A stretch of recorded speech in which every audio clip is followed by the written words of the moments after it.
There we go. All right. Aloha, y'all. Welcome.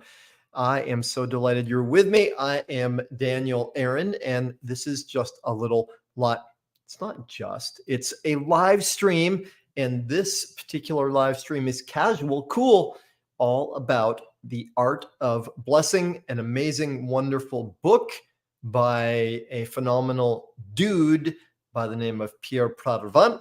By the way, he will be a guest on my live video show podcast, The Art of Vibrant Living Show, coming up soon. Stay tuned, or even better, subscribe to the show, and you can go to that URL, theartofvibrantliving.show.com, to get notifications, see who's coming, watch past shows. All of that's on there. And again, casual sort of live stream today, as opposed to some of the more official mastery sessions I do or the video show. This is, for me, just another way that I can connect with y'all, share some of what I am pretty sure is really valuable and important stuff. So whether you are with me live now or checking it out by rebroadcast, thanks for tuning in. And so as you know, I am here on the island of Maui in Hawaii, and my life, my work, my mission is all about empowering you to create your life into the most vibrant, amazing experience possible, knowing that the more you do that, the better it is for the entire world, for everybody. So let's get into it. A little bit about how I roll with the live stream here is happy to make it interactive. That's why I'm offering this, as opposed to, say, a mastery session or a webinar where it's mostly me sharing information. This is a chance to interact. So if you're watching it by rebroadcast, harder to do that. But if you put in a comment, I will check it out and respond later. If you're watching live, then we can actually interact. And so if you're watching my rebroadcast, next time, join us live. Tune in and watch for the announcements about when I go live with these. I plan them a bit ahead of time. And it's good to know that I am less than optimally skilled with multitasking, which is to say, when I am sharing, teaching a little bit about the topic at hand, again, today it's the gentle art of blessing, then I'm not so good at reading the comments and responding in that moment. However, what I will do is pause periodically and go, okay, let me check. Are there questions? Are there comments? So feel free at any point to put your comments or questions in. I will pause periodically, take a breath, and then take a look at it. And so we can interact and have some fun about it that way. Now, let's see. So, and we can practice that at any point, by the way. Where in the world are you? If you are here with us live, or if you're by rebroadcast, where are you at? I love that factor that we can do that anywhere in the world. We can be together in the same time. It's fantastic. So let's jump into the next level. This book, The Gentle Art of Blessing. I'm somewhat amazed that I just learned of it. And I don't know why I say that. There's so many amazing, wonderful books out there. And I read more than most people I know. And still, there's no chance for me to keep up with the amazing content that is out there. So the reason I'm surprised, though, is because this book is just so right up my alley. What do I mean by that? In this case, what I mean is that it's got what you could call very high-level spiritual aspirations, spiritual truth about the spiritual nature of the universe, and super practical ways of employing that and putting it into practice in your life. That's one of my favorite things about it. So this book, Pierre wrote, more than 20 years ago. 1998 was the first version in French, and then English was 2003. So 20 years ago, it came out in English. He's got a new book coming out soon, by the way, also.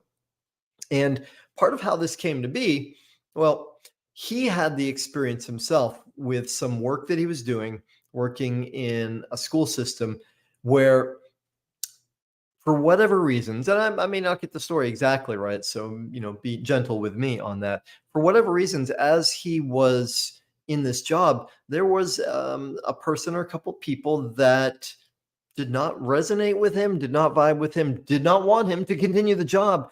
And so they extended energy forward in various ways to make it really hard for him, make it unpleasant for him, with the intention, with the hope, he found out later, that he would get out. And that is what happened. However, it was a job that he really loved and it meant a lot to him. So the fact that he felt forced out of it did not sit well with him. And he, like a lot of us would in that situation, was resentful. And so he would think about those people, even without meaning to, it was happening on a day, and feel this kind of anger. But then at some point, it came to him to instead bless them. Now, what does blessing mean? Because that may be an unfamiliar sort of concept or word for you. And part of the reason for that is this idea of blessing, and I'll expand more on what it is. It's for a lot of us, it's tied into the realm of religion. And for many years, centuries really, blessing is something that can be done by an official with a certain way of dressing and a certain title, and not necessarily by regular people like you and me. So before I go further with my experience, and I got a couple great stories for you here from one of my clients who employed this recently to great benefit. Some stories from Pierre and some of my own experience with this too. I will read to you one of the really big origin parts of this whole experience and book. And Pierre described this as a point in his evolution with this concept of blessing where something just came to him. And he said the way he felt it was like he was a scribe. Sounded a little bit like almost channeled writing. And he wrote it down and he started sharing it with people, and miraculous things started happening. So I am reading it for you right now. And let me get it over here in a way that I can see it easily and keep close to y'all. So I think we got that going now. All right. Here's the story, Morning Glory. On awakening, bless this day, for it is already full of unseen good, which your blessings will call forth. To bless is to acknowledge the unlimited good that is embedded in the texture of the universe and awaiting each and all. On passing people in the street, on the bus, in places of work and play, bless them. The peace of your blessing will accompany them on their way, and its aura will be a light on their path. On meeting people and talking to them, bless them in their health, their work, their joy, their relationship to the universe, themselves, and others. Bless them in their abundance and their finances. Bless them in every conceivable way, for such blessings not only sow seeds of healing, but one day will spring forth as flowers in the waste places of your own life.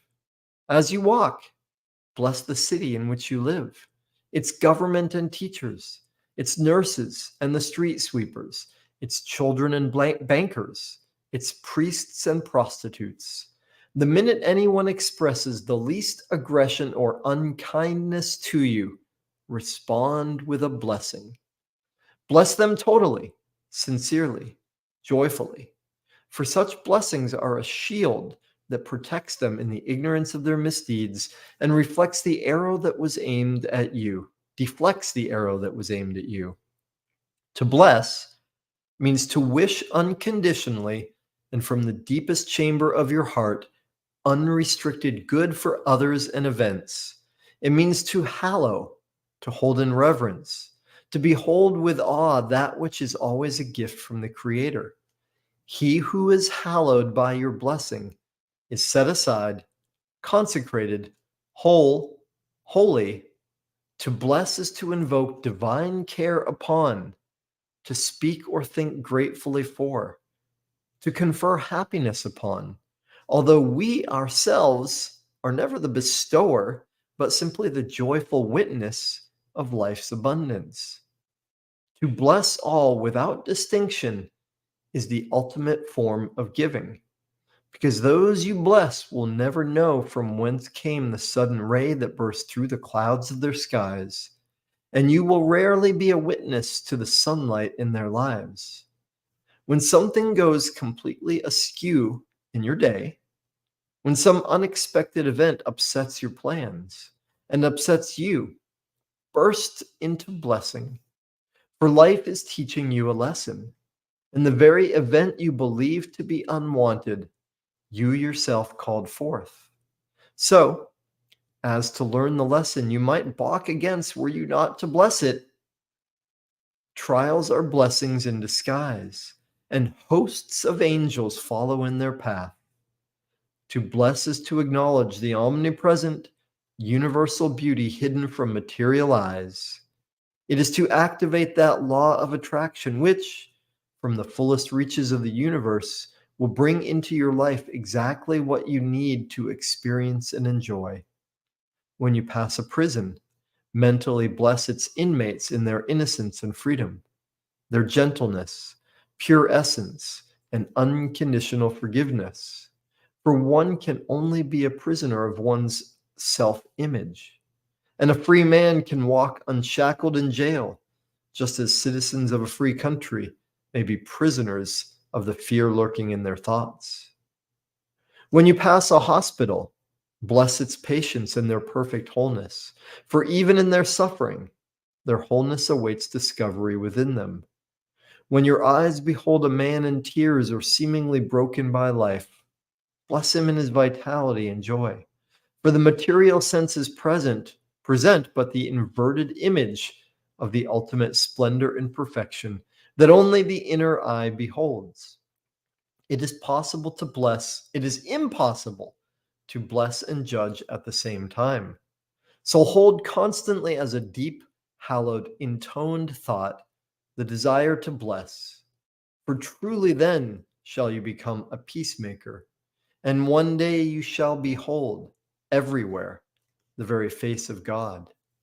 And, P.S., of course, above all, do not forget to bless the utterly beautiful person that you are. Wow, right? I love that. So powerful what he has to say. So let's go onward here and talk about that a bit more, because it's such a powerful, powerful concept of blessing. Now, part of why I resonate so deeply with this book and this message is because, again, I love when spiritual can be applied in daily life. Years ago, I undertook the complaint free challenge, or a version of it, a 21-day process. And part of what I loved about that, as a longtime yogi and yoga teacher, this concept of ahimsa is one that I adhere to, revere, practice. The ahimsa sometimes is translated as do no harm, not the best translation. Sometimes translated as do as little harm as possible. That's a great translation. Sometimes the flip side, though, is translated as do as much good as you can, right? Give as much love into the world as you can. And that's a great concept. There's, few people would say, nah, I'm not down with that. Most of us say, yeah, that's it. But how, right? How do we apply that in our lives? What do we do to make that a reality? So the complaint-free challenge is great, because every time I complain, I am doing some harm to myself and to the world. This, the gentle art of blessing, is also a great practice for ahimsa, because every time I engage in blessing, and now it's become a daily part of my life, I am adding good to the world, right? So the practice part, I think that's a worthwhile mention here too, is to there's lots of ways it can happen, as Pierre describes in that original letter that came to him. You can do it as you're just moving through the day. You can do it when you feel injured. And I've got a powerful story for you about that in a minute. You can do it as a practice. And this is one of the things I've done. Like for me, my quote, morning practice, or what I call the vibrant life supreme self sacrament, right? This set of activities and rituals that is a hugely, massively important part of each day for me early in the day. The set of rituals I use to activate my supreme self, to raise my vibration, to lift me up to my potential for love, joy, service. And so, one of the pieces that I include in that now is 5 minutes of blessings. And I happen to stack some things together. So, I do it while I'm sitting in the sauna. And as I'm sitting in the sauna, I literally set a timer on my phone. It's easy for me to do it that way so I don't get distracted or go off. I got a little bit of time constraint pressure. And in that 5 minutes, I remember, think about, feel into the people in my life. Well, honestly, they're not always, excuse me, they're not always people that are directly in my life, right? Sometimes they're people that I don't even know.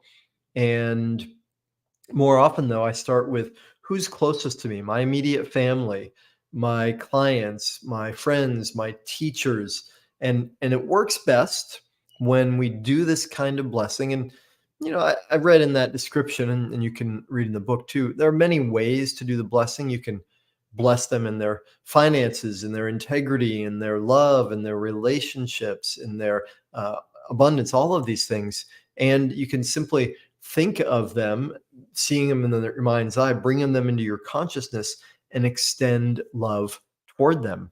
Powerful, right? Really. And not only, and it's like that great thing, in order to receive love, the thing we all want to do, need to do in order to have more love in our lives, what is it? You know this. It's to give more. The Beatles said it well. In the end, the love you take is equal to the love you make.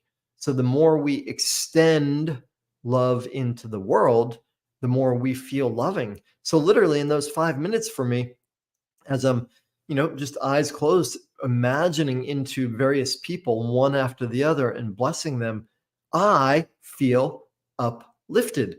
I feel more joyous. I feel more alive, more full of love, which of course has a ripple effect throughout the day for me.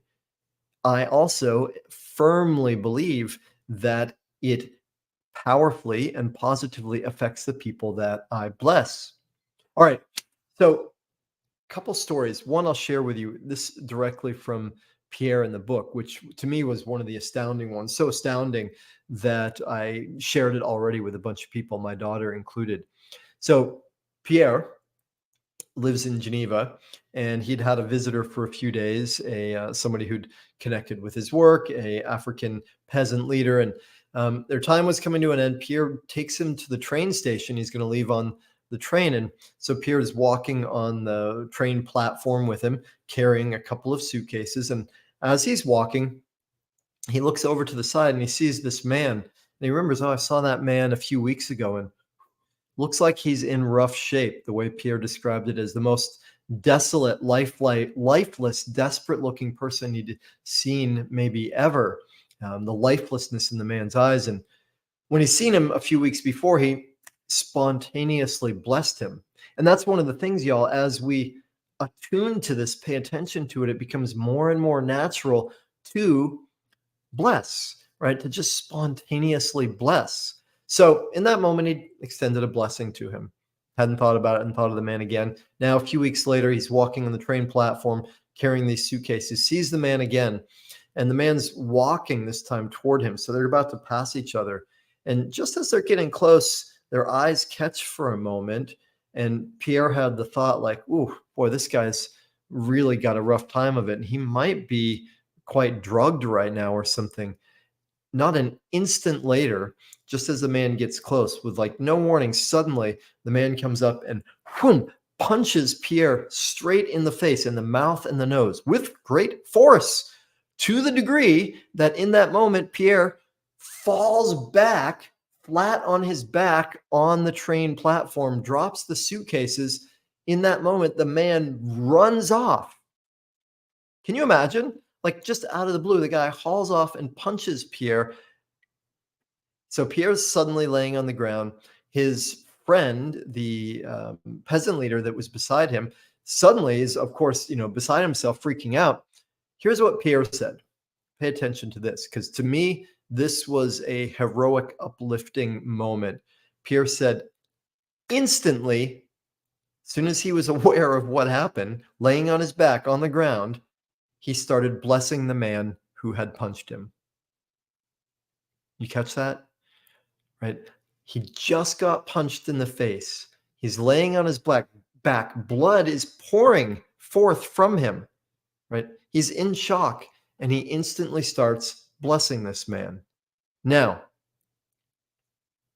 I can hear some people's thinking around this story. Like, hey, you don't want to be a doormat. Hey, you don't want to let people walk all over you. And there is truth to that. I'm with you. Stay with me, though. Now, here's what happened after that. Pierre immediately goes into blessing this man, and his friend was, upset. So then Pierre's second thing is to encourage his friend to also bless this man. Right. So, and what he didn't do is what a lot of us might have done in that situation, where we get into reactive mode. The survival human animal mode of us says, "Oh, I got to do something about this," right? Jump up and run after the guy, right? Which would have resulted in what? Conflict, an altercation, probably not anything good. So, what he did, got himself back together, got up, put a cloth on his face, said that within 2 minutes, it had completely stopped bleeding, and said goodbye to his friend, went home, cleaned himself up, didn't give it a second thought, didn't even look at himself in the mirror, went on with his day. He said that his wife, Ellie, she came home a few hours later, saw him, didn't even notice that there was anything different about his face. What Pierre said about this, and I tend to agree with him, is that because he didn't go into anger, reactive, conflict, he didn't have this surge of adrenaline, right? He didn't have the surge of cortisol and fight or flight emotion and neurotransmitters. He didn't have all that. So what that facilitated is a much more calm self, parasympathetic nervous system active, and it allowed for much quicker healing. Now, that to me makes complete sense, right? And one of the things that I personally aspire to is, can I love better? Can I love more, right? Unconditional love. It's one of the things that I say every morning as part of my supreme self sacrament. I am unconditional love. Does that mean that every day I experience that only and always? No, sometimes I, without meaning to, of course, apply conditions. I will love if, or somebody did this and so, and then I withdraw my love. It's a practice. It's an aspiration to be that unconditional love. Right. Now, hey, we're on a roll. Train stations, let's go for one more story. Actually, I'll come back to this story. It's an amazing story, and it connects to another of my heroes, Ram Dass. First, though, I was speaking just earlier this week with a client of mine, and the client was in a rough spot. She had, in the space of a few days, 3 major conflicts arise, right? 2 of them were related to her work, where people associated to her work were challenging her integrity, which is kind of weird because I know this woman well. She got a very high level of integrity. So it was very challenging for her to feel that attack, to feel misunderstood, to have her work go into jeopardy in some way because of it. And I know personally, I've had unfair attacks made, and it's a challenging thing to deal with. However, and if you've dealt with this yourself, one of the things that's also true is the more we rise in our influence, the more good we offer to the world, the more we will tend to get attacked by some or criticized by others, right? So when I spoke to her, she was sort of preparing or feeling nervous about the fact that, excuse me, the next day she had 3 conversations. Excuse me, 3 conversations related to, two with colleagues or, people related to her work, one with her family, with her parents, and she was going through a really difficult challenge with the parents. And they were having some behaviors, and there's a bit of a family emergency drama going on, and they were doing some things that to her felt unfair, and they were also criticizing her in ways, and she was again feeling misunderstood and attacked. So we talked about various things, and one of the things I suggested for her as part of her practice, part of her working with this challenge, and part of how she could prepare for those meetings was to actively bless each of the people involved. And part of how Pierre came into this book I told you about, where he was, sort of ousted from this job. Well, part of that is that eventually, rather than feel this antagonism and animosity with the people that had ousted him, it came to him to start blessing them. And he did. And eventually the rancor, the disappointment, the upset disappeared for him. And then as he played with this and incorporated blessing more and more, he found time after time that whenever unusual, conflicting type situations would come up where there was some antagonism with someone, he would be able to bless them. And then time after time, their attitude changed. They felt suddenly, rather than antagonistic, cooperative, in fact, often extended in unusual ways to help him. And it really goes to the premise that in any relationship or in any constellation of different beings, right, everybody's energy is affected by everybody else. So if one person changes their energy, well, that's going to change the whole dynamic. So, and it's true in intimate love relationships and partnerships, if whenever there's conflict, it's activated by both people. And if one lets go of the conflict, and if one extends more love to the other, this being can't help but also change in some ways.